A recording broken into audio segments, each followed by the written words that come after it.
very warm good morning to you all, and welcome to today's Metropolitan Mayor's Caucus Environment and Energy Subcommittee meeting. A happy Tuesday to you all. I hope that all of you yesterday, for Martin Luther King Day, had not only a day of reflection, but perhaps even a day of action.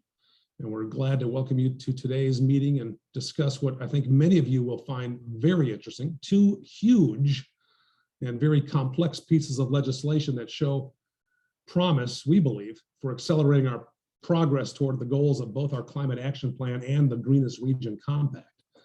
As all of you know, in October of 2021, Governor Pritzker signed the Climate and Equitable Jobs Act, known as CEJA, into law. This landmark legislation establishes Illinois as a national leader on climate action. In November, President Biden signed the Infrastructure Investment and Jobs Act, or IIJA, also known as the Bipartisan Infrastructure Bill, into law, unlocking $1 trillion for transportation, broadband, and energy-related issues.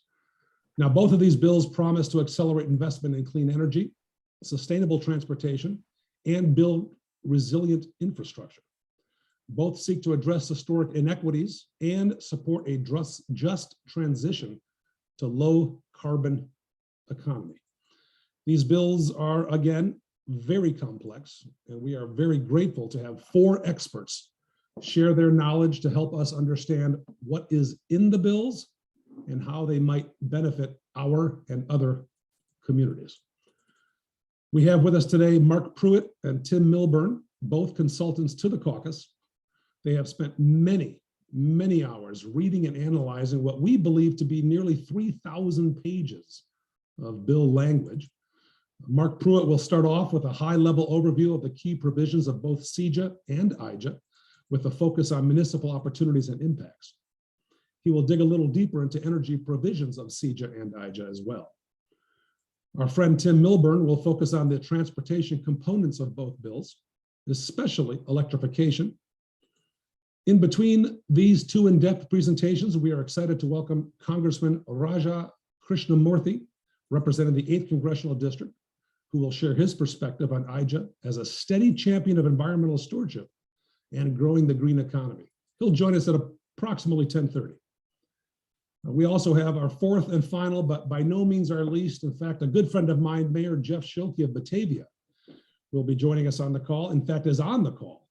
And he may be offering some insights from his vast experience as chairman of the Caucus's Transportation Committee, chairman of the Kane-Kendall Council of Mayors, and a member of the Regional Council of Mayors hosted by CMAP. As an aside, ladies and gentlemen, my good friend Jeff Schilke of Batavia is one of 2 of the longest serving mayors in the state of Illinois. If I have this correct, Jeff, and you can correct me, I believe you are just about wrapping up your 40th year as mayor of the beautiful city of Batavia. And then finally, I've passed that. And oh, there's 3 mayors, the mayor of Hillside and the mayor of Palos Hills, Jerry Bennett, who's chairman at CMAP, and I'm chairman of the CMAP Council of Mayors. Good Lord, man. Longer than we all thought. We're glad to have you, Jeff. Thank you. Finally, to conclude, my colleague Edith Macra, whom all of you know, will provide some practical advice for following the development from CEJA and IIJA. So before we get started, as always, I turn to my colleague and friend Cheryl Scott, who has some housekeeping requests to keep this meeting running smoothly. Cheryl? Thanks, Mayor Burns. Yes, if you could, if everyone could rename themselves by clicking on the 3 dots in the upper right-hand corner of your picture and choosing rename and adding your organization name after that. Also, please make sure you're muted during the meeting and that you ask questions in the chat because we have a packed agenda. The meeting materials will also be posted on the Environment Committee website after the meeting. I'll put that link in the chat as well. That's great. As indicated, folks, we're going to begin with our friend Mark Pruitt. He's the principal at the Power Bureau. And Mark, I know this sounds like a very, very broad question, so forgive me, but we hope you can provide us with an overview, and that might be the most understated term ever, of both CEJA and IIJA. So Mark, if you're ready and willing, we will turn the floor over to you. Thank you, Mayor, and we'll get to it, and we'll hopefully be able to meet expectations. So I'm bringing up the slides here. If someone can give me just a quick thumbs up to let me know that they're visible, That works, then we'll yes. go ahead and proceed. Very good. Good morning, everybody. I appreciate you joining us today. As the Mayor indicated, we're dealing with some pretty complex legislation. So my job today is to set the table. So we're going to look at Climate and Equitable Jobs Act, as well as IIJA, two very large pieces of legislation. My job is to try to give an overview of how big and where, and maybe identify a few areas where there may be some opportunities for municipalities. So this is by no means going to make you an expert, but it's just going to raise awareness of the structure, the size, the scope, and the direction of where these bills are going. I'm then going to turn things over to my friend Tim Milburn, who's going to do a more detailed dive on the transportation aspects, which are really pivotal elements of both bills. So with that, I'm just going to go ahead and get started here. We start with introductions. And so that's myself. Edith, as always, is my guide on these issues. We're going to talk about CEJA, key programs, options for municipalities, and then a little checklist of what to do moving forward. Same thing with IIJA, and then we'll be available for discussion if there's time. This is going to be a high-speed, low-drag run through the legislation. I believe that this being recorded, the presentation is available, and there's also support materials that will be available. First is an apology. My personal rule is to try to have no more than 12 words on a page.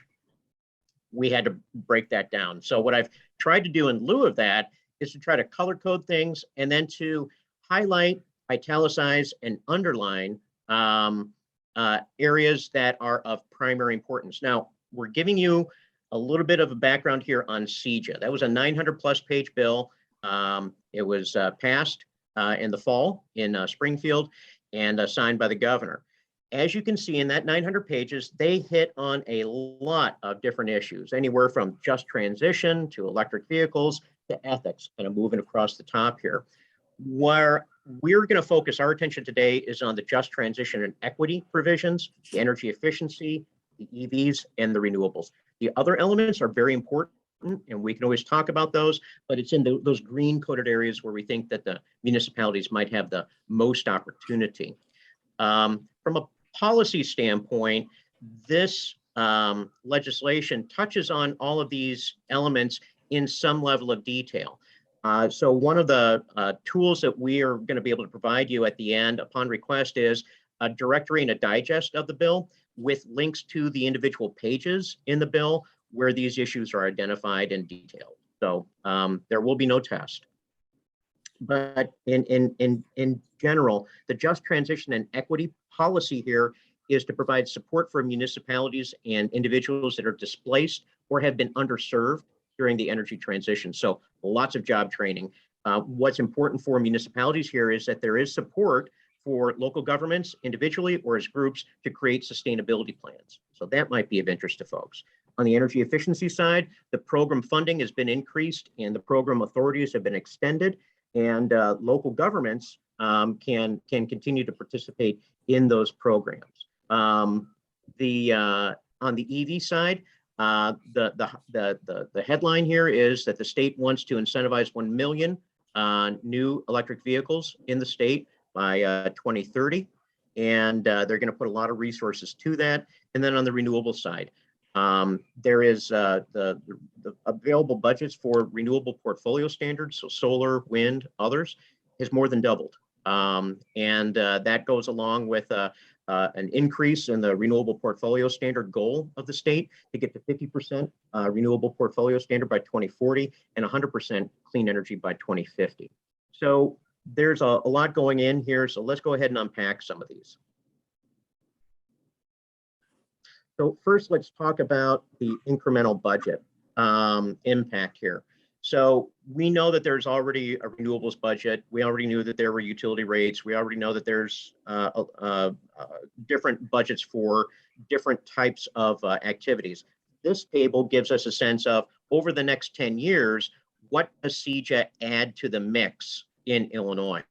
So you see on the renewable side, a little bit, just a hair under $8 billion of additional funding on top of existing funding.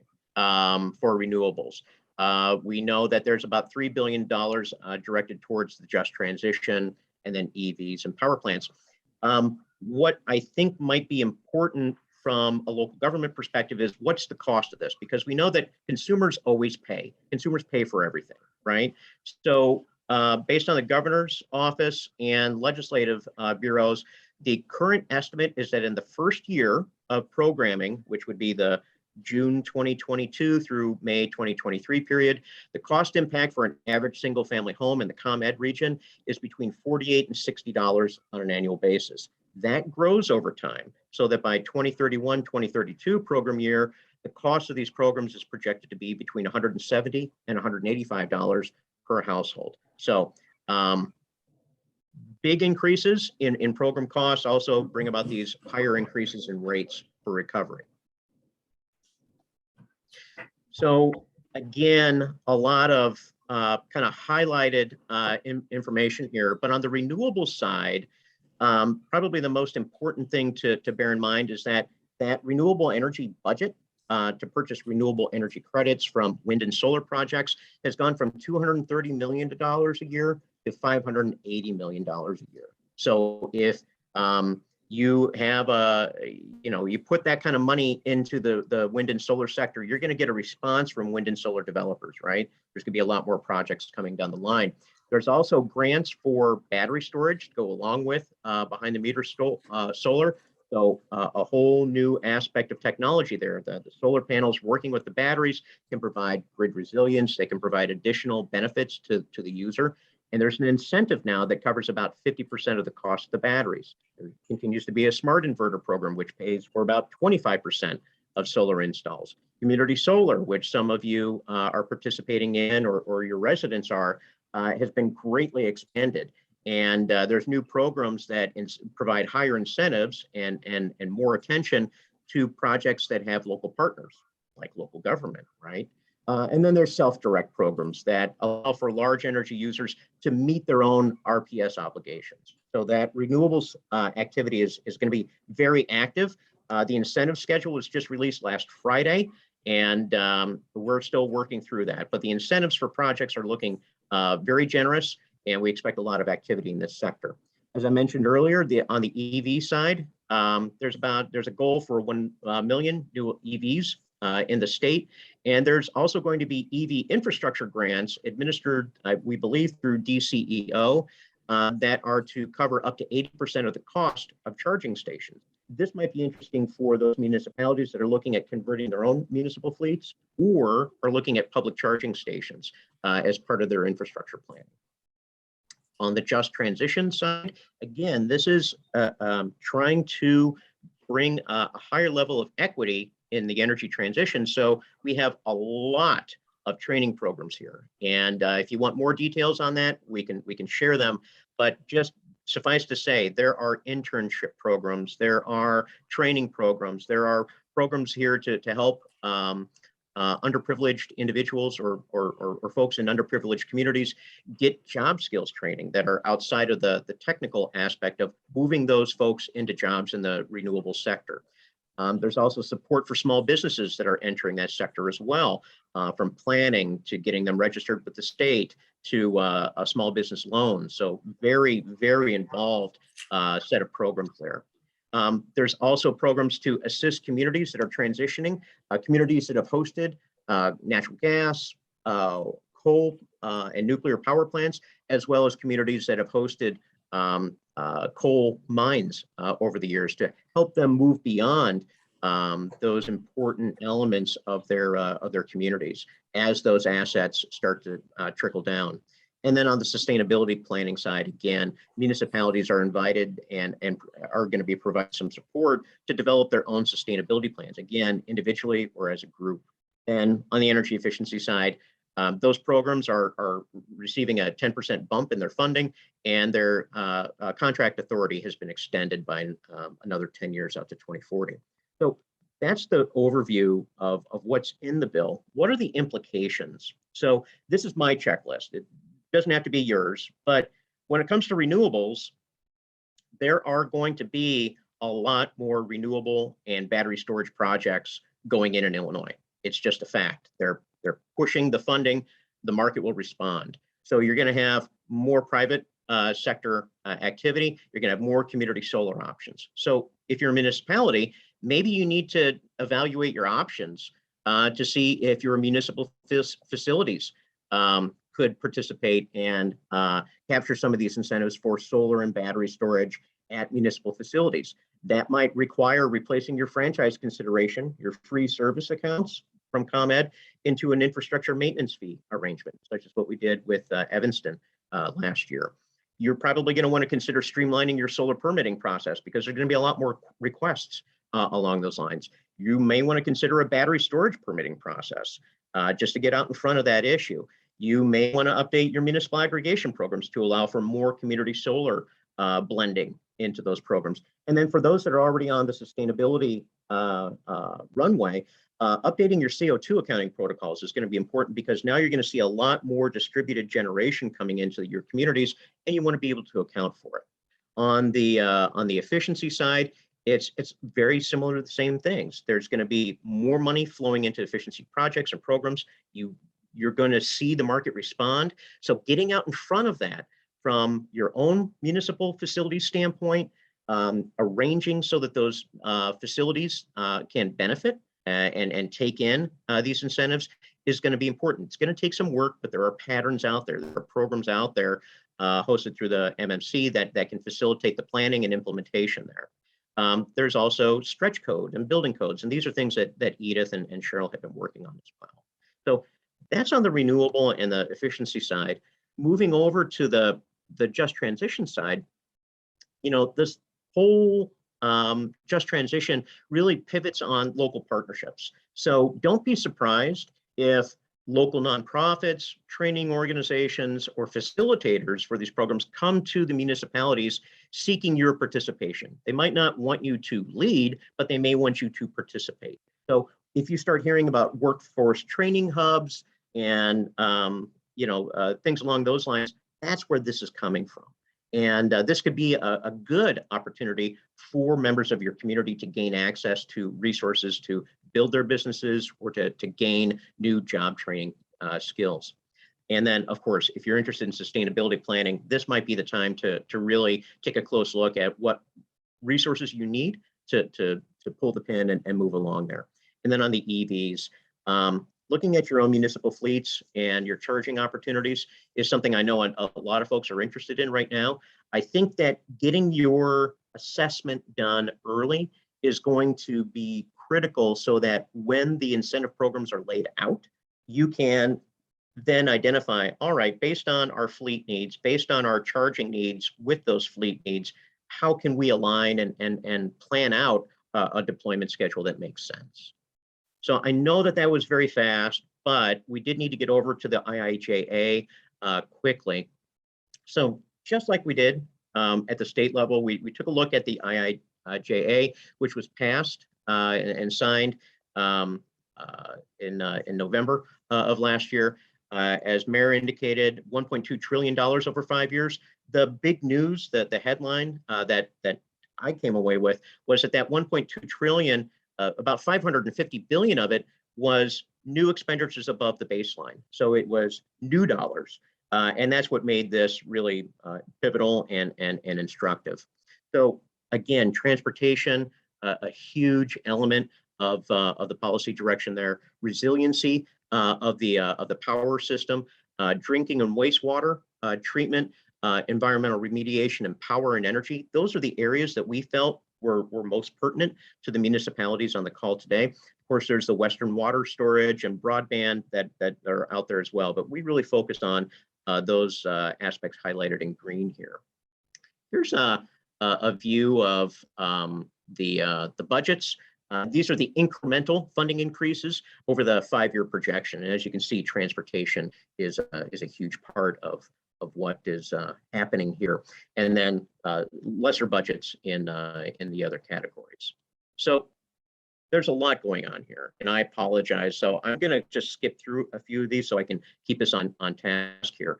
I'd say that on the energy and environment side, the expansion of the weatherization program might be something that's most impactful to a number of your residents. And this is an extension of the existing weatherization program. These funds flow through the existing programs and the existing implementers, but there will be more funding that flows through those existing channels. Also, that's something that's interesting is the SMART grant program. And I believe Tim is going to speak about this because it really touches on a lot of the transportation issues. This is where the smart city funding that we've been hearing about, self-driving vehicles, other types of aspects of using data to optimize operations and mobility within municipalities. That's a big focus here as well.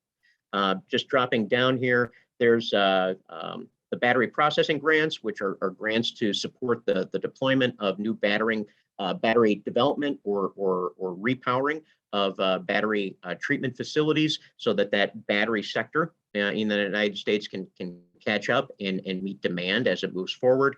The energy efficiency and conservation block programs, those continue to operate through existing channels, but again, more additional funding. Brownfields and then hydroelectric grant programs, again, are driving money towards those cleaner options for remediation of brownfields, and then optimizing and not necessarily expanding, but optimizing the operation of existing hydroelectric dams.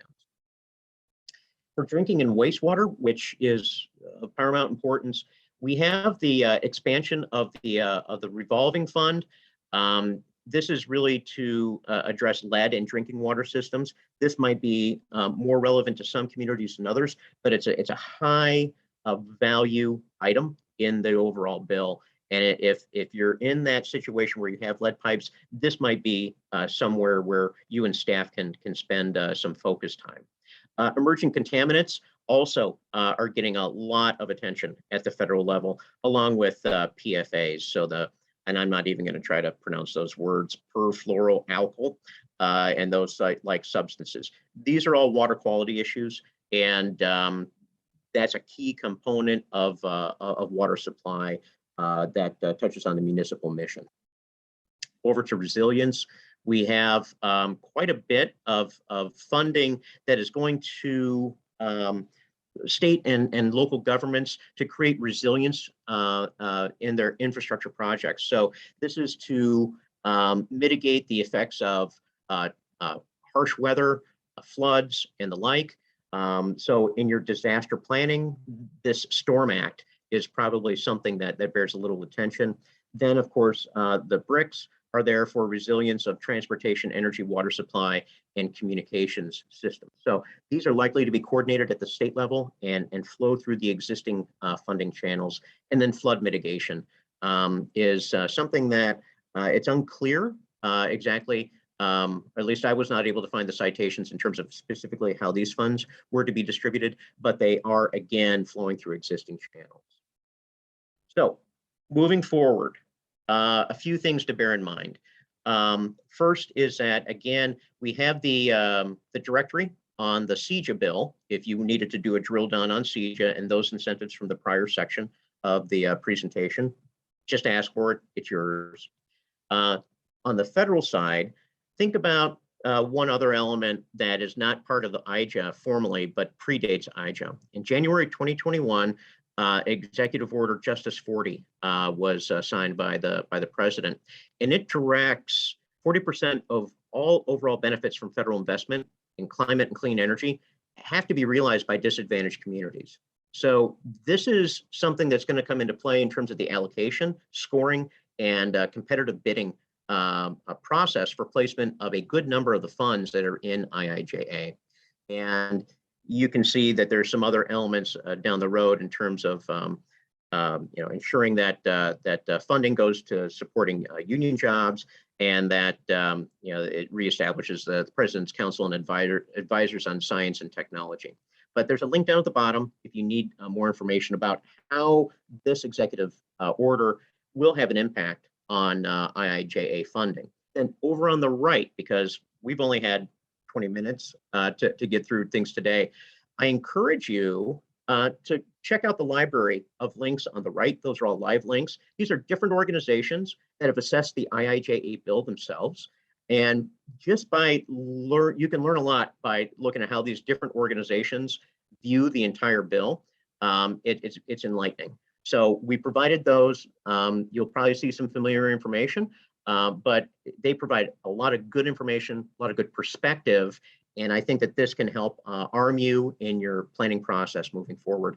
So with that, I believe I'm done, and I'm happy to take questions, or we can save up questions and do that later. And I can turn things over to Tim. So I appreciate your time and attention, especially first thing in the morning. Mark, thank you very much. With respect to questions, let's save those to the end. I know that we have a very busy chat room this morning.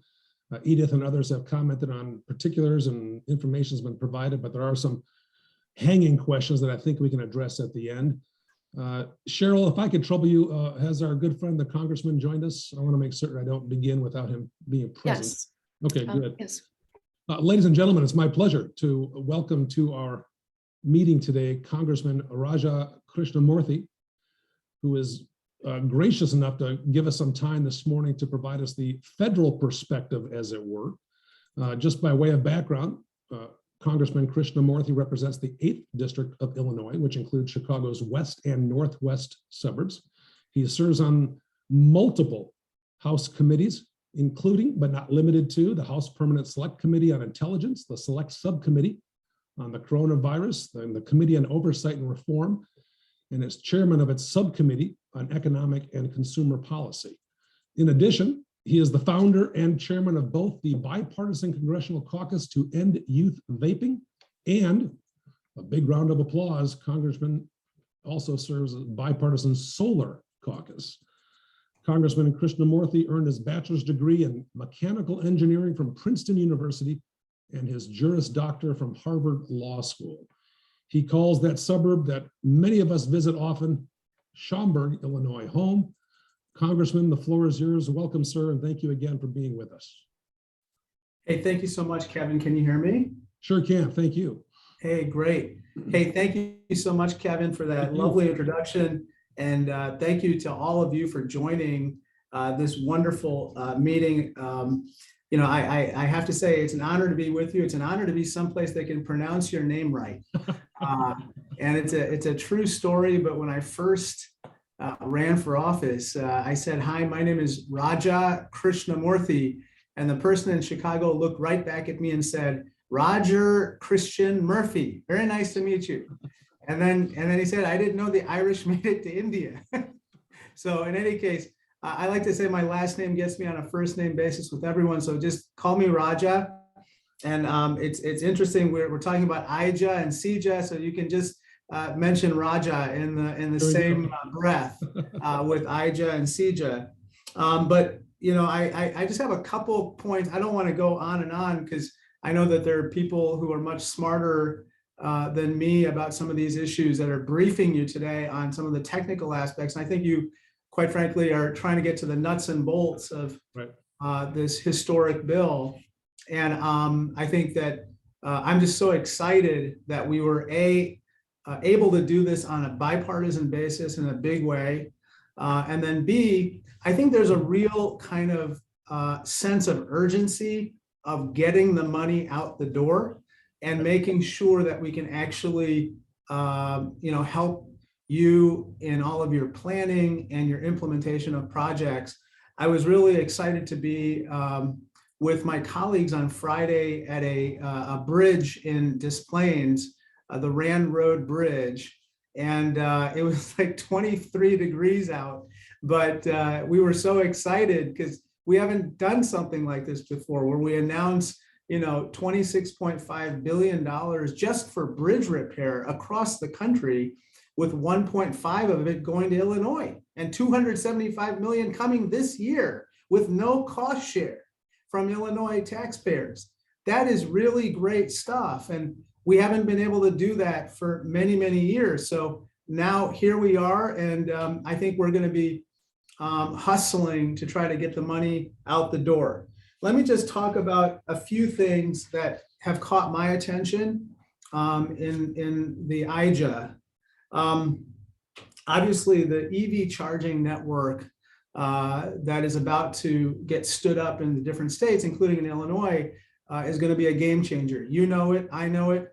$149 million is going to go into EV charging. And for anybody with an electric vehicle, you know that there's a lot of, I don't know, range uncertainty that kind of gets people discouraged about using their EVs for long distance trips, or discourages them from purchasing EVs in the first place. And so this is going to make a big difference. And it's going to be $149 million over 5 years for Illinois alone. And that's excluding all the other private investments that you know that various EV companies are going to be making into Illinois on top of this $149 million. In addition, another issue of great importance is electrifying our buses, especially our school buses. There are $2.5 billion slated for electrifying school buses across the country. And as you know, most school buses run on diesel. And in most of our towns and villages and cities, there are a lot of school buses. I've got 3 school-age children, so I see them all the time through my neighborhood. And I can tell you that, just making sure that the 95% of our nation's school buses that run on diesel, have a pathway toward electrification is going to lead to cleaner air, since the tailpipe emissions are basically breathed by 41% of Americans. And we have to, deal with this if we're really going to deal with those underlying health conditions that affect a lot of our children, especially in disadvantaged communities. Another issue that I wanted to bring to your attention are the lead pipes that are going to be replaced. $15 billion being slated for lead pipes. And, essentially in Illinois alone, we have 680,000 lead service lines. And I think that this is going to be a huge, huge positive for our children and for the health of our communities in replacing these lead service lines. And I can't wait to see that happen. Now, let me just transition to kind of the last set of my remarks, which is what do we see in terms of what's going to happen from here? And I know, again, I think others like Mark and others have probably covered some of the technical aspects. So I apologize if I'm repeating what you've already been told. But what we're seeing is that the current estimate that we were given by the White House is that we are going to start seeing a good amount of money being released within the next 5 months. That's what they're targeting. And so we're going to try to keep them to that. And I serve as a resource to you for any and all questions with regard to any particular programs, to see when that particular pot of money will be accessible. But we are definitely trying to keep them on that timeline. 49% of the money is going to be distributed as grants to the states and principal forgiveness loans to communities. And then the other remaining will likely be distributed by formula. The Department of Energy is going to have a lot of competitive grant programs, we're told.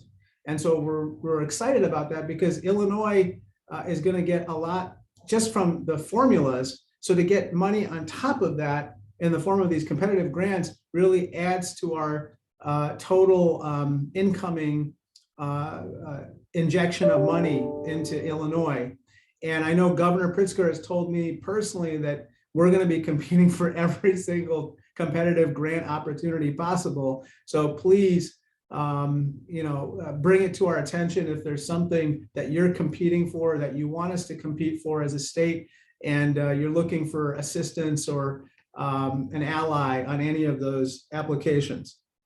The Federal Transit Authority in late January will release the notice of funding opportunity for low and no emission buses and the upgrade of bus facilities.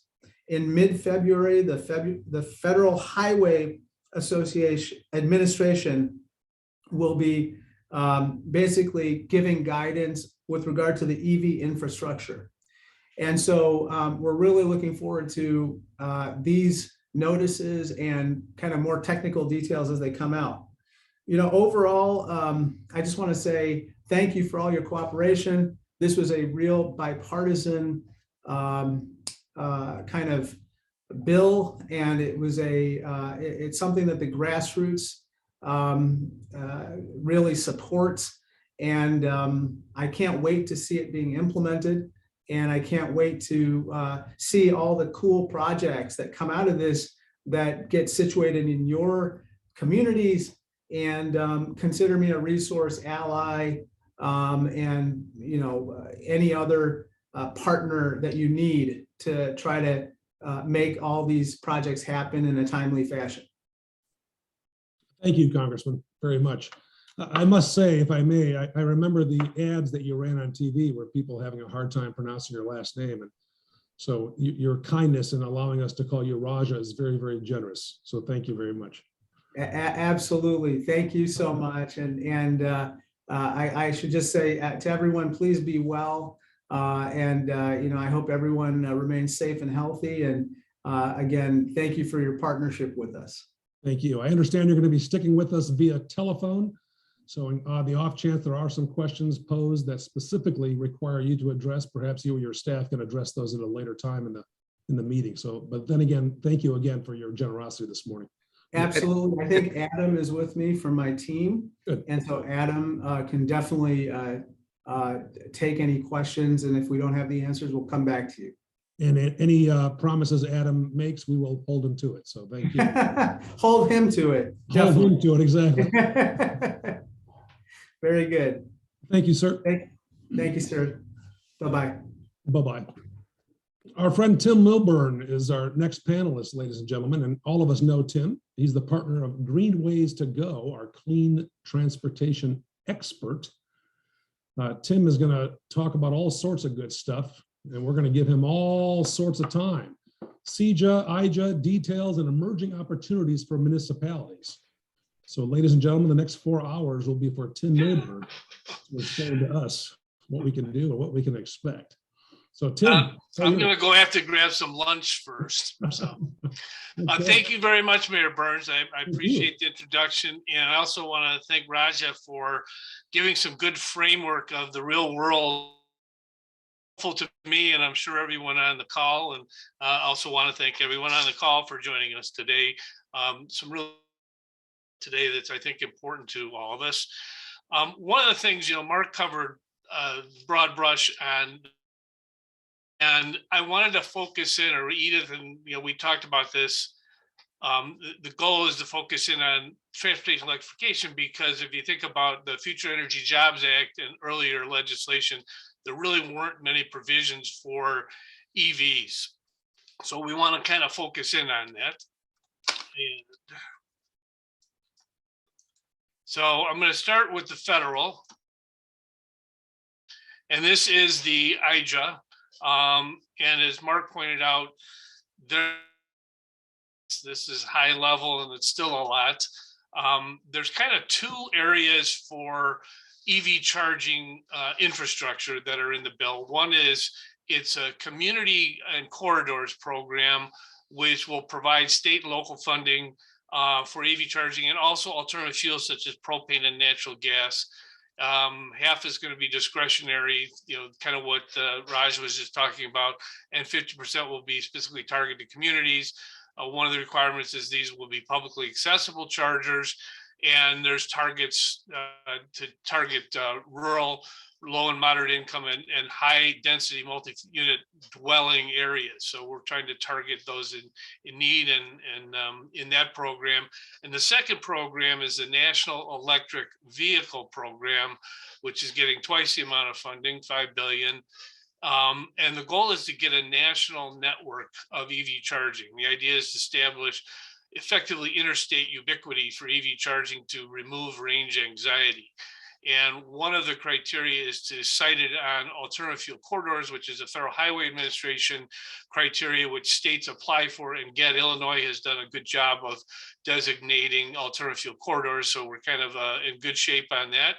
And the idea is that each state has to develop and submit a program toward the National Electric Vehicle Program to get.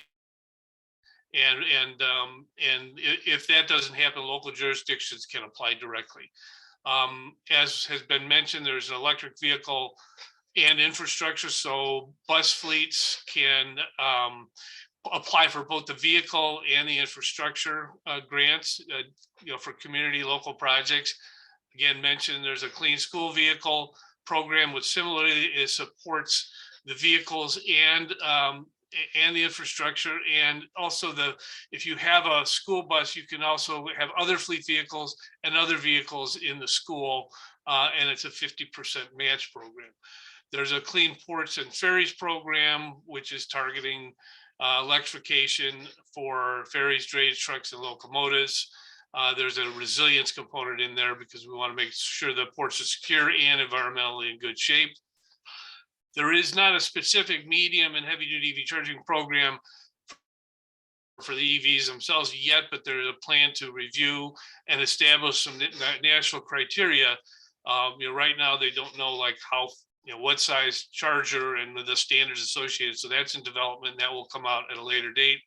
And the federal government has said they're targeting 500,000 EV chargers. I threw this in here because I have had a lot of discussions about IIJA versus the Build Back Better Act. As we all know, this has been, I'll say, caught up in politics, but I wanted to differentiate some of the things that are hopefully will come if this bill passes in some form associated with clean transportation. So the IIJA is kind of focused on a national plan to get things focused nationally and rolled out. This is more targeted to local solution residents and organizations. So there's going to be tax credits proposed for the EVs, same thing on the chargers and the infrastructure. There's going to be a grant program in addition. There's a program for if you own a car, an EV, and you sell it, the buyer may be able to get access to a credit. There's also support for EV manufacturing. And one of the things that would be very helpful, right now, each EV manufacturer can only get benefits of any of these programs for up to 200,000 units, and they're trying to raise that to a higher number. Right now, GM and Tesla cannot take advantage of this. So hopefully some of that will happen. I'm going to switch to CEJA.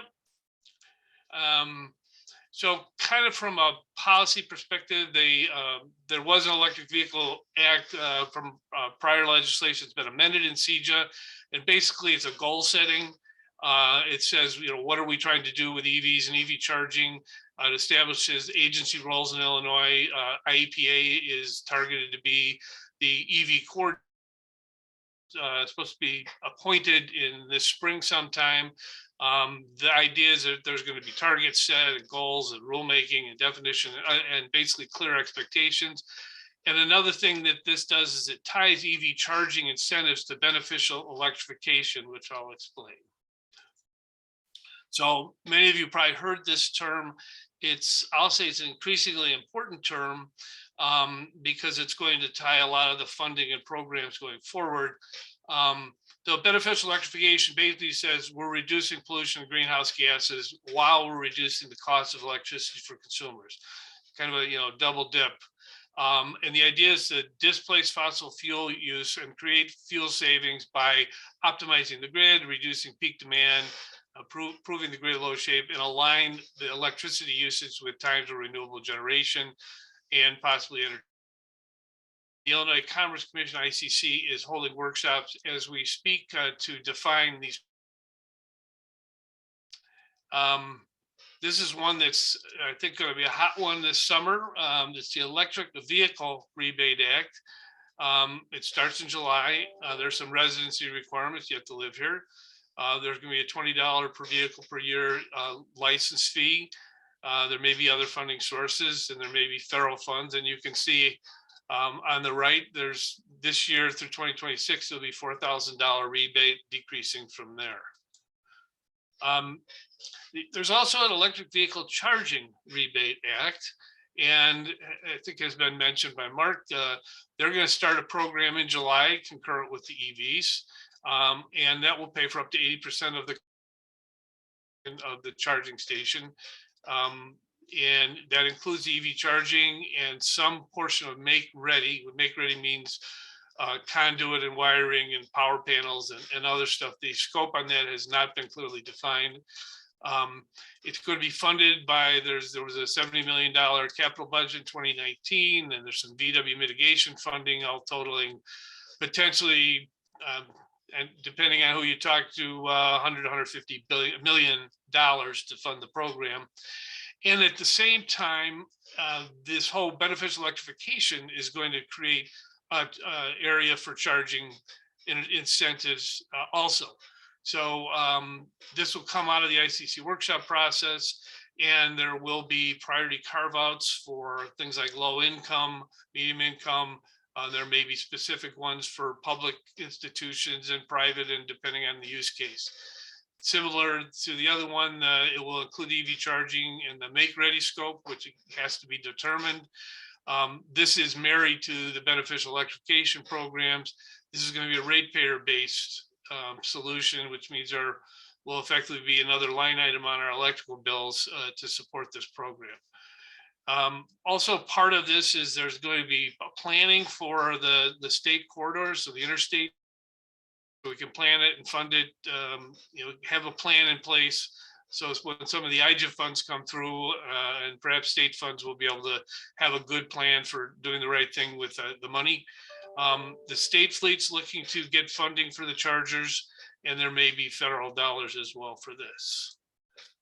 So just quickly, the ICC, Illinois Commerce Commission, is going through a workshop process right now. It ends at the end of the month, and then they have a month to put together a report. And the idea is that they're going to present ideas to the utilities in Illinois about their recommendations for programs and practices and incentives, and also the tariffs associated with consumption and demand of the electricity. And it's kind of broken into two areas. One is focused on EV charging, and the other is focused on distributed energy resources, which is the mix of renewable energy, transportation, electrification, demand charges, energy storage, and more. So it overlaps with some of the renewable energy legislation. That's and once the ICC report is delivered, utilities are responsible for developing a plan by July 1st, and then they'll actually start releasing money at the first of next year. And part of their obligation is to let all the consumers know what the programs are. Just without getting too wonky here on the technology side, distributed energy resources under beneficial electrification, we talk about solar panels, could be wind, it could be other. The big new player is the stationary and mobile energy storage. So you think about an EV battery being a mobile energy storage as well as battery packs. The vehicles and charging stations are part of this. Demand response and management technology. So it's software and hardware, so you can perhaps start charging off peak and reduce the load on the grid. To have technologies to have the smarts. Have vehicle to grid integration where you can change electrons with the grid. And that can allow, for example, a good one is a school bus fleet where they're idle a lot. They can be used as an energy reserve and feed the electrons back during the peak. And then there's software programs and smart grid technologies to support it. So looking at the goals of beneficial electrification, moreover, one of the core things is to use the EVs to provide operational flexibility. So we're going to be adding a lot of demand to the grid. And by having things like vehicle grid integration, we can manage that better. We also want to encourage people to use, to consume electricity, again, off peak, and be encouraged to do so by time of use and hourly rates. And similarly, as I mentioned, demand management and demand response. And the programs some may actually require that if you want incentives, you have to use some of these programs so they ensure they're using it off grid, but there's certainly going to be encouragement to do so. So the EV charging targets, they are now in the process of developing programs for medium and heavy duty for all the different transit agencies, public and private fleets, school bus programs, and low income programs in particular.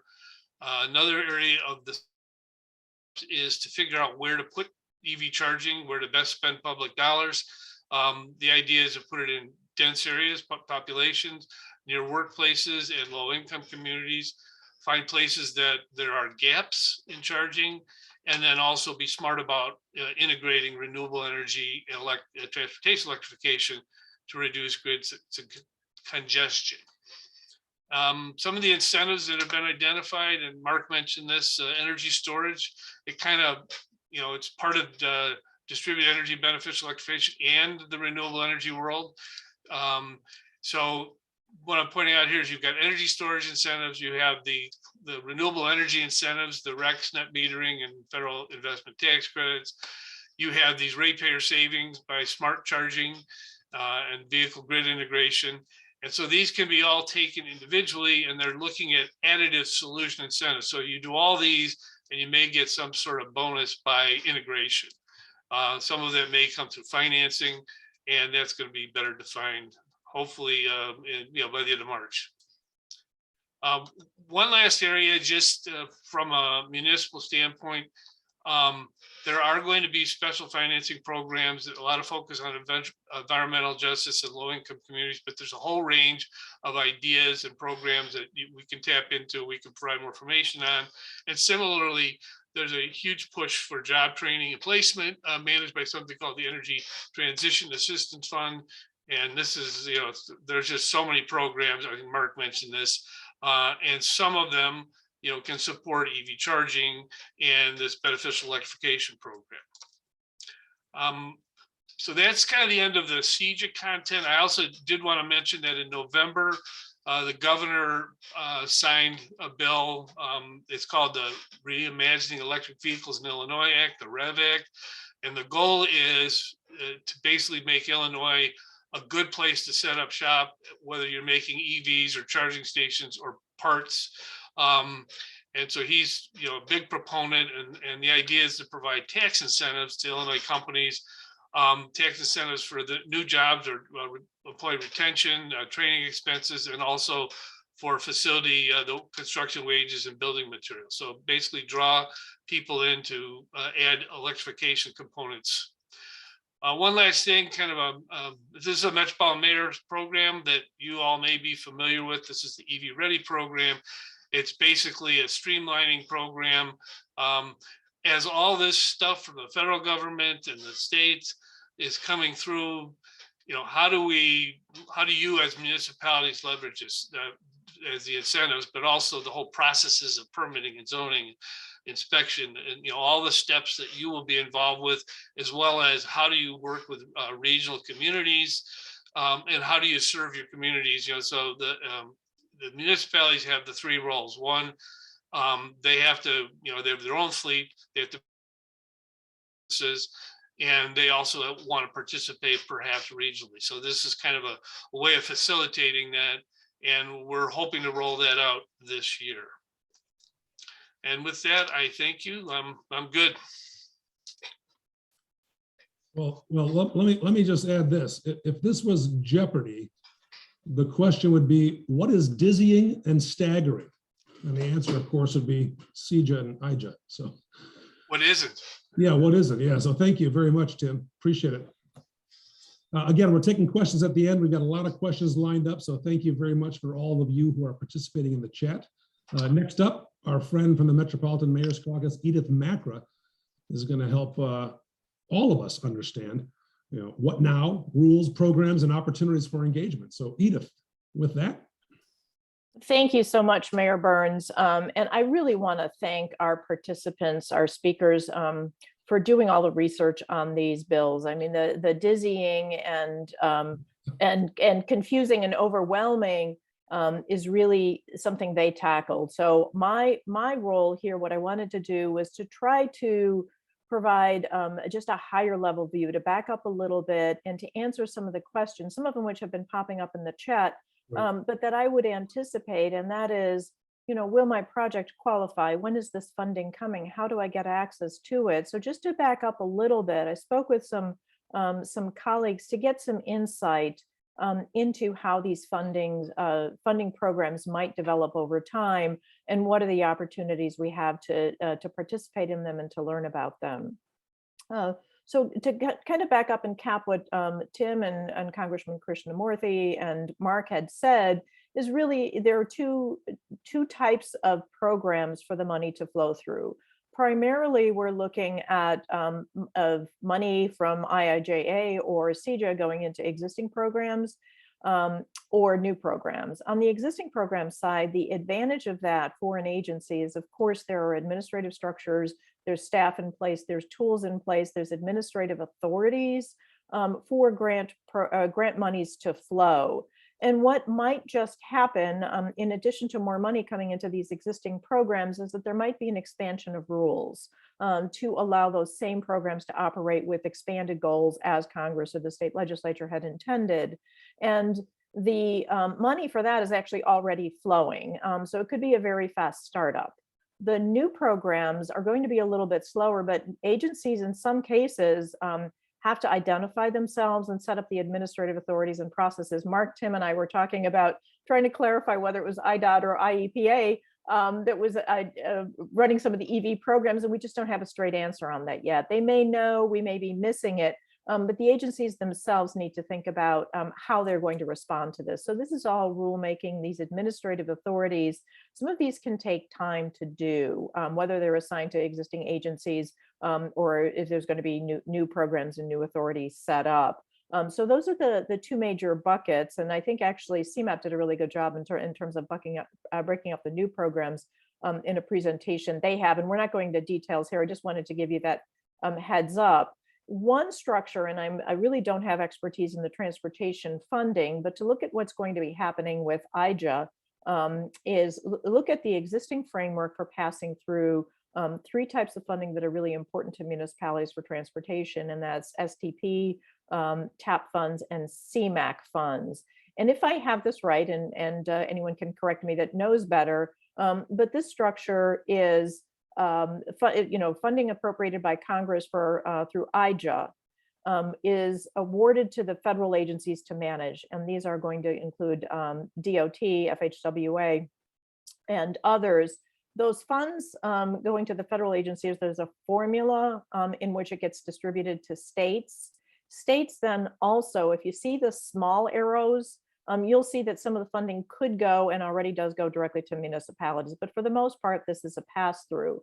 Funding from the state agencies, a portion of it goes to CMAP, which is our Metropolitan Planning Organization, or MPO, to program some of those monies. They get advice from an advisory group called Council of Mayors, and we're really pleased to have Mayor Jeff Schilke with us to add some insight and his experience with that group, provide some guidance for CMAP then to distribute those funds.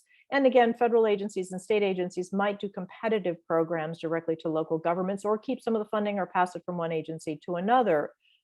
So to make these new goals of IIJA, or in some cases IIJA work, there might be new rules that are overlaid onto this existing framework. And those may take some time to establish, but in the meantime, we have an existing structure. And again, any transportation experts, please feel free to correct me in the chat. But just last week, as I was researching this, the Illinois Department of Transportation already sent the allocation letter to local governments announcing a 27% increase in these STP funds as a result of IIJA. So this is just November, this was passed, and here it is in January. The organizations are getting more money. So, great news going quickly. The new rules are also being established, and it was really great to hear Congressman Krishnamoorthi say a timeline of about 5 months is what they're hearing for this. But this program, this also, Mayor Burns just got this letter last Friday, I think, and this is a Notice of Funding Opportunity, or NOFO, from the U.S. Department of Transportation. And I honestly don't know if this program, Rebuilding American Infrastructure with Sustainability and Equity, or the RAISE program, is new or not. But what's interesting is the NOFO coming out on January 14th had this quote: "This NOFO does not contain full requirements. We're working on it, give us some time." But look at the time frame on that, from January 14th to January 30th, they're working on the rules. So going very, very quickly and exciting. And again, if someone knows this is a newer existing program, please let us know. But what Tim and Mark had already suggested or hinted at is there are opportunities for shaping these programs. And this was, if it was Congressman Krishnamurthy or Mark said that the DOT, Federal Highway Agency is expecting to have rules on EVs in March. Well, they're now literally asking for comments and information. So they want public input. This is a snapshot of the Federal Registry. The comment period is still open. We'll share that on our Environment Committee page. But this is an opportunity for experts of the general public to weigh in and give some thoughts about how this program gets created. And it's encouraging to know that the agencies do have an opportunity to provide that input. And again, Tim mentioned this, Mark mentioned this. This structure was a little more familiar to me just because this process at the state level for shaping the implementation of CEJA is a little more familiar to us. And we've a lot of us on the Environment Committee and at the Mayor's Caucus have been participating in the workshops, particularly at the ICC workshops on beneficial electrification. As Mark said, they're well underway. In fact, Cheryl sent out an announcement a couple of weeks ago about a government fleets workshop. So those are really interesting. And I think Mark is monitoring the evolution of the long-term renewable resource procurement plan, but that just came out on Friday. So that process is still underway, Mark? Or is it wrapped up? Great. So there's still operating. While the draft plan is done, opportunities for comment. So again, going quickly, but let's weigh in where we feel strongly about some issues that we think will help and benefit our communities. And then I put this slide in here, but I'm quickly going to ask for any help from Mayor Schilke.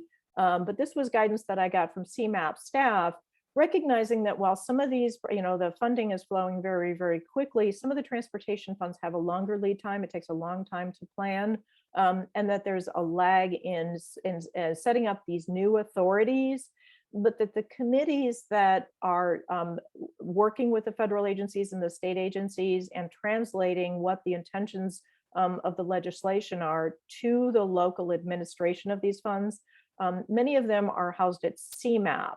And there's an opportunity potentially to participate in these committees, or at least follow what they're doing. And if anybody again wants to provide an invitation or correct me, please let me know. And so I just wanted to conclude before we take questions on specific programs, and we do welcome those and we'll answer them as best as we can. But this is some general advice, and that is that we should be ready. As I was putting these slides together, I didn't know that there was already a NOFO being issued, but we should be really ready with the kinds of projects that we have in mind and think more expansively with these new authorities as the intentions of both CEJA and IIJA are already expressed and out there.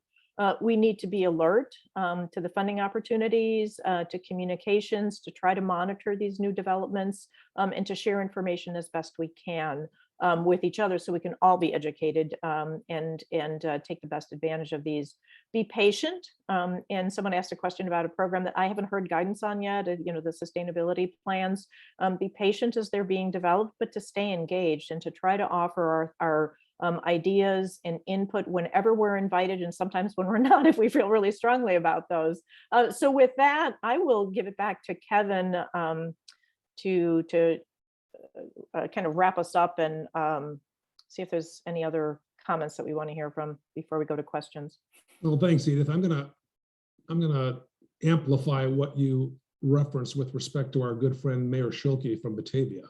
And Jeff, I know I'm putting you on the spot, so please forgive me, but can you lend to all of us any insight with respect to the channeling of funds through the network that has been established and exists in Illinois with regard to funding at the local level? Have you heard anything specific, or do you have any insight that either gives us pause or gives us hope? Yeah, thank you. Number one, I found this a very enlightening conversation. I'm glad that as a region we are doing this because we need to do this. As you know, I've already said, I serve as chairman of the CMAP Council of Mayors, and we're the ones that kind of oversee the distribution of several of the federal funding programs that come into the Chicagoland area. And I think we do a pretty good job of it. One of the secrets to our success is that some of the larger funds, we have the region divided into 12 sub-regional councils, including the city of Chicago. And then the money is allocated by a formula that we've all agreed upon. And we hand that money off to the local councils. And then those local councils have the complete power to decide within themselves where that money is going to get spent. So it's not like the federal or the state government's coming into one of the sub-regional councils. We share that money. But when it gets to the local level, they make the decisions as to where they have to follow certain rules and regulations that are put in about highway projects and whatever, but that is all fairly done. I guess the couple things that kind of run out and that are in our face at the moment at CMAP, one is that it appears to our staff, and I am a big proponent and I have great pride in that staff that we have there, because they are largely transportation and folks that understand government and understand how government works. And one of the things, this appears like it's going to have a pretty good demand on our services. And so I guess one of the things we are asking for right now, and I think we're heading in this direction, is to allow us to hire a few more people over at CMAP to be able to kind of take this on and move this program along as rapidly as we can, because I think there's going to be quite a few applications and requests for services from CMAP because of this funding. So that's a key one. And we've just had a couple of meetings this past week where I participated in, where we're trying to work out any rough roads that are there that somebody may say, well, you know, how's this being done, et cetera, et cetera. And I think we're getting there. We're getting that all taken care of.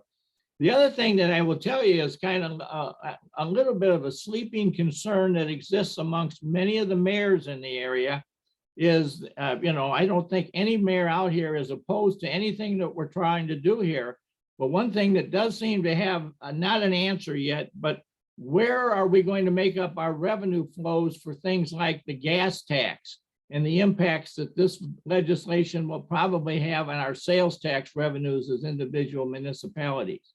And those questions haven't been asked yet. And I think that our member in Illinois, the members of the Illinois General Assembly are probably going to have some pretty heavy debates here in the near term as to specifically what Illinois is going to do with the gas tax, because, you know, this is a great idea and I'm all for it, but the cars are still going to be using those roads and riding over everything, and the roads aren't going to last all that long, and we're going to need some revenues to keep the highway transportation system up and running. And so I think that's a kind of a question that still needs a little bit of a stronger answer than what we've gotten at this point in time. But I think that we're ready as a region to do this. I have great hopes that there's widespread acceptance and support to it. And there's been a few bumps in the roads about how this is all being put together. But I really think that we're on the right road here. And at the end, thanks to work by Edith and all those involved, and that we are going to be able to put this thing together, and Illinois will be one of those that really puts it together the right way. Thank you, Jeff. A couple comments were provided in the chat regarding the study of the impact regarding EV stations and the gas tax. I think many of us know that there's been legislation already introduced in Springfield regarding granting authority to local municipalities to adjust the gas tax, which hasn't received a whole hell of a lot of support, but nevertheless, it's there. So that you're absolutely right. That's to be studied and probably studied to death. But nevertheless, and again, I can't emphasize enough Jeff's insight with regard to how all this works through the machinery that's been established in Illinois is invaluable. So Jeff, thank you very much. Yeah, we're fortunate in Illinois because we do have, you know, the federal, some of this laws are going to allow us to have more money. I mean, I think it'll all work out, but there's a little bit of an uncertainty. We haven't kind of built the road yet to get ourselves totally there, but I think we're on our way. Exactly. I think, Jeff, you made very clear that not one party has all the answers about these new programs. So again, I want to amplify what Edith said earlier. We invite everyone on this call and everyone you work with on a daily basis to share with us information and collaboration opportunities to make the best use of the existing new opportunities so that we are ready to, as it were, hit the ground running. So with that, I'm going to turn it over to Edith and Cheryl to perhaps guide us through some of the questions that were not answered on the chat.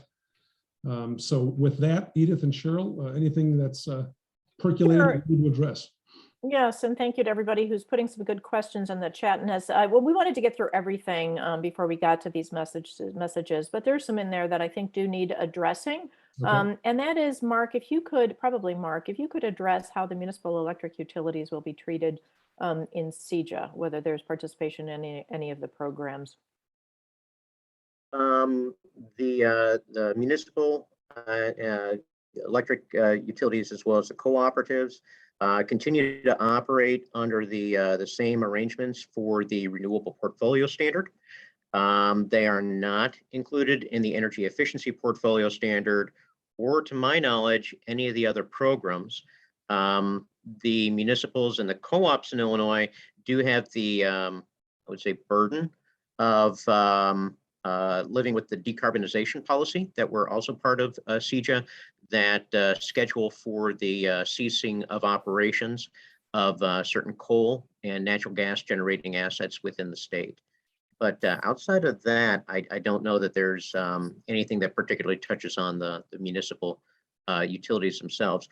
But residents who are served by municipal utilities, of course, could receive a grant for an electric vehicle that's available to all residents statewide. Thank you, Mark. And we have a question from Mayor Reinbold. Just if it's either Mark or Tim could identify or clarify what defines a low-income community. Edith, I put a response in the chat. Go ahead. Why don't you just go ahead and explain it? Let me go pull it. I just cut and pasted it in. Basically, 80% of the below 80% of the mean income of a given region. Great. Thank you. And Tim, this one is for you. Ben from Naperville is looking for an update on the EV Charging Readiness Act that was proposed. And if you can just explain briefly what that is and anything you know about it. I think that was a, pardon me, a Robin Gable bill that I think it's trying to get people to have EV rights, but it's still early on in the process. I don't think it's, there isn't a full definition online of the bill, but it's work in process. So I don't know more than that. Somebody else might on the call. And then there is a question from Darnell Johnson about the training hubs, and there was a little dialogue on that. You had a question about youth training as well. So Darnell, do you mind just unmuting yourself and asking that question directly? We'll see if either Tim or Mark are able to answer that.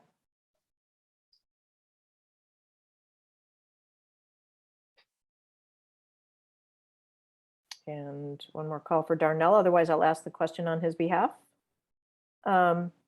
And so the dialogue just is about the establishment of those hubs. And Christina, thank you for answering what the legislation clarifies. But if you just want to expound a little bit for communities that are not yet either chosen as hubs or aware that there's hubs, what's the opportunity for participation in these job readiness hubs?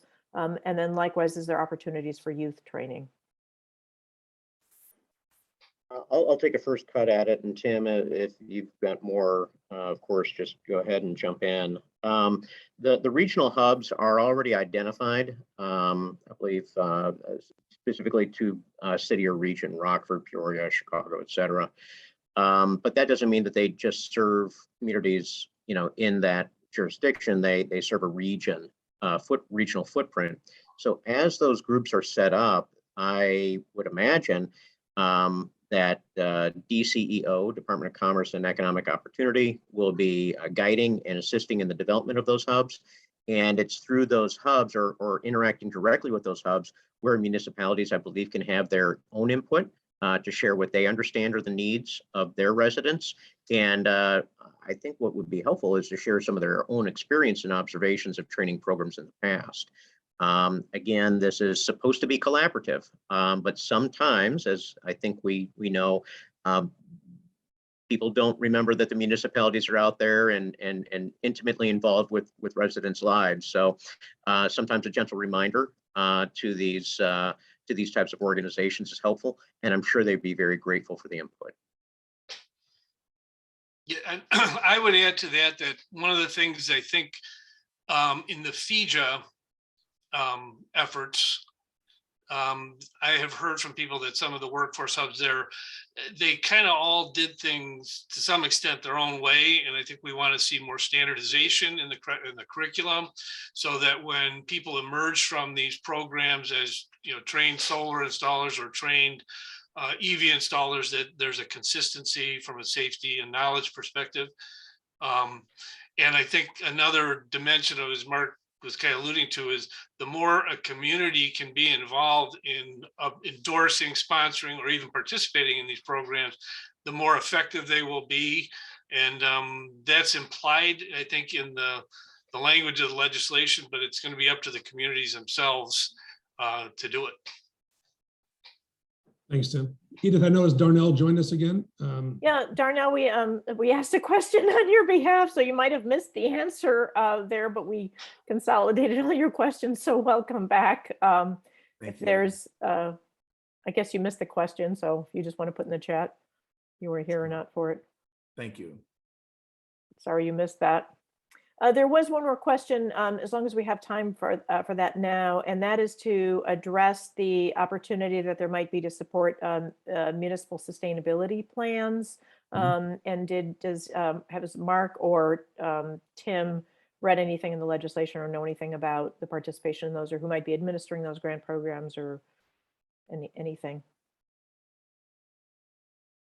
The language in the CEJA is actually pretty light in this for this particular inclusion, but I view that as meaning that there's a lot of flexibility. Again, this is going to, as with most of the training programs and the equity programs, DCEO as it will be the lead state agency, and my sense is that they will develop a budget and set forth some type of minimum standards for planning, and then accept applications. So to my knowledge, that has not yet happened. There was not a date certain in the legislation for that activity, unlike a number of the activities for Department of Transportation, Commerce Commission, and the like. So that's something that we can definitely monitor, and then push that information out to the membership if that's desired. I think, Mark, you may have answered one of Mavis's questions that just, our friend Mavis Bates from King County that just posed it. And Darnell posed a question as well in the chat, Edith. I think. Yes, is there also a focus on energy efficiency training in those job trainings?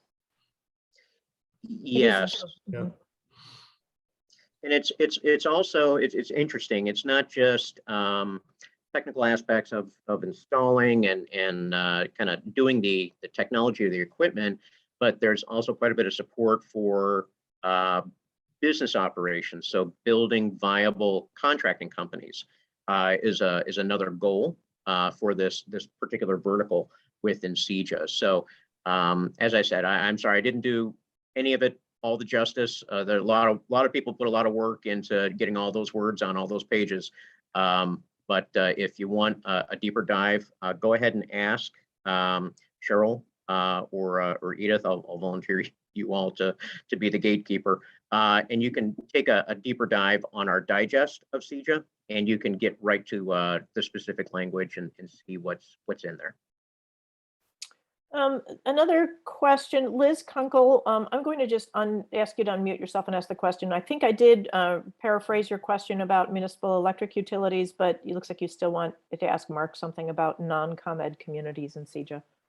Yeah, sorry, Edith, I only heard about sustainability plans, but I'm still unclear on how CEJA can possibly help and what incentives are provided specifically for communities that are not ComEd customers like Winnetka and Naperville. We hear a lot about how it helps ComEd, but for those of us who aren't working with ComEd, we're a little in the dark about how to use CEJA to help us move forward.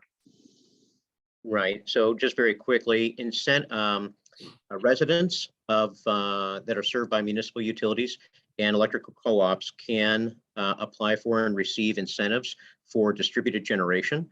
So that would primarily be solar, and will also include the battery storage incentives as well. They would also be eligible for the EV vehicles. At least we have to see what's going to happen with the charging infrastructure. That's unclear as of now. But they're not, municipal utilities are not required to perform on the energy efficiency portfolio standard or on the training programs in the that we just touched on. So pretty much same as current, and with the added benefit of any Illinois resident being eligible for an EV grant when that program gets up and operating. Awesome. Thanks, Mark. I think that gets us caught up with questions in the chat. One quick question from Darnell Oh, Johnson. one more for Darnell, right? So are there training opportunities for youth to prepare them to participate in these emerging markets? So just Mark had touched on this a while ago, but there's a lot of focus on pre-apprenticeship and apprenticeship programs specifically directed at the young and low income in particular. And so for all the different disciplines we've talked about. So those it's baked in, and it's basically for those that try and convert them into journeyman electricians, if you will. And there's also support for contractors who want to train employees. Anything else, Edith, that we should touch on here prior to wrapping up? We're just about on time here. Yeah, not bad, huh? That alone is worth a trophy right there. Our next meeting, ladies and gentlemen, February 15th, and we are discussing, ready for this? Sensible salting. And that'll be fun. I want to give the award out from Room Raider. If anyone follows Twitter, there's a Twitter account called Room Raider, and they rate the quality of your room while on Zoom. And I want to give that Room Raider 10 out of 10 to Mayor Jeff Schilke, who has perhaps the most photographs ever placed on a wall in the history of MMC meetings. So Jeff, congratulations. The prize is just bragging rights, but we appreciate it. And with that, folks, we're going to wrap up. Anything, Edith or Cheryl, you want to add prior to signing off? Just a reminder to share the knowledge and information that you have, for particularly about how to engage with these programs, or any insights or how to stay engaged. This is all going very quickly, so let's be as collaborative as possible. And if you do want to reach out to me, Kevin and Cheryl, to share information, we'll do the best we can. We have the start of a web page, not an infrastructure page, but for right now it's in the Environment Committee page, which Cheryl puts all of the meeting materials immediately following, so you can access the slides, and we will put additional resources as we find them there. There were some that were attached to the meeting invitation, and some guides to CEJA. We will continue to add those there. So thank you for working with us to navigate all these opportunities, and so much to Tim and Mark and Jeff and Kevin for sharing your expertise and knowledge. Thank you, everyone. Happy Tuesday. We are on time, so enjoy the rest of your day. Stay safe, stay warm, and we'll see you soon. Bye-bye. Thank you.